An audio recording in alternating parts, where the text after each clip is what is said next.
এই জন্যই তোদের থেকে মাছ কিনতে চাই না, এলেই খালি বেশি টাকা চাস। আমাদের একটু বাড়িয়ে দিলে তো আপনার লোকসান হবে না। অনেকের থেকে মাছ কেনেন, তাদের একটু কমিয়ে দেবেন। আমরা অসহায়, এমনিতে সাহায্য চাইলেও তো আপনি করতেন, সেখানে মাছ বেচে সাহায্য চাইছি, করবেন না? তোদের সাথে আমি কথা বলে আর বুদ্ধিতে কোনোটাই পারবো না। নে নে, বাড়তি টাকা নে নে নে নে নে নে।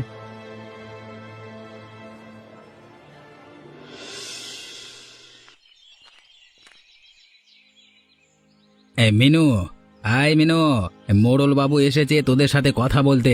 এদিকে আয়, তোদের সাথে তিনি কথা বলবেন। আমরা তো এখানে বারান্দায় ঠিকই আছি, মোড়ল বাবুকে বল আমাদের এখানে এসে কথা বলতে। দেখেছেন বাবু, মেয়ে দুটো কতটা বেয়াদব। হ্যাঁ, এখনই মন চায় ঠাঁটিয়ে চর মারি গালে। হ্যাঁ, ওদের আর ঠাঁটিয়ে চড় মারতে হবে না, আমি ওদের সাথে গিয়ে কথা বলছি। শোনো মেয়েরা, তোমরা যে অসহায় সেটা আমি ভালো করেই জানি, তবে নদীর পাড়ের এই জমিটা আমার। এই জমিটা তোমাদের ছেড়ে দিতে হবে। এই জমিটা আমার কাজে লাগবে। আমি এখানে আমার একটা কারখানা দেব।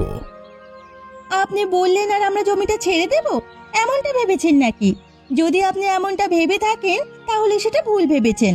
আমরা কোনোভাবে এই জমি ছাড়বো না, এখানে আমরা বসবাস করি অনেকদিন আগে থেকেই। অনেকদিন আগে থেকে মানেটা কি? আমরা ছোটবেলা থেকে এখানে বসবাস করে আসছি। আপনাকে চাইলে এই জমি আমরা দেব না, আপনি এখান থেকে চলে যান। আমাকে ফিরিয়ে দিলে পরে এর পরিণাম কি হতে পারে সেটা কি ভেবে দেখেছো? অত কিছু ভাবার সময় আমাদের নেই, আপনি এখান থেকে চলে যান, না হলে অপমানিত হবেন। মোড়ল আছেন, মোড়লের মতো থাকুন। এই চল তো এখান থেকে কানাই, সময় আসুক উপযুক্ত শাস্তি ওরা পাবে।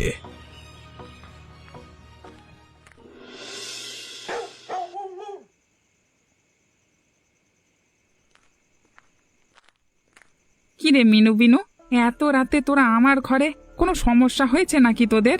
না হলে তো তোরা এত রাতে আমার এখানে আসতিস না। চুপ করে আছিস কেন, বল কি হয়েছে? তুমি তো ভালো করেই জানো গদাইদা, আমরা দুজনেই হচ্ছে অসহায়। মা বাবা মারা যাওয়ার পর আমরা এই নদীর ধারে দুজনে বসবাস করে আসছি, তোমাদের দয়ায় বেঁচে আছি। আমাদের দয়ায় বেঁচে নাই, ওপরওয়ালার দয়ায় বেঁচে আছিস। আর যদি মানুষের দয়ার কথা বলিস, তাহলে আমরা তোদের কখনো দয়া করিনি। হয়তো সাহায্য করেছি, সেই সাহায্যের ফল তোরা আবার পরে ফিরিয়ে দিয়েছিস। এখন কি হয়েছে সেটা বল, কি সাহায্য লাগবে?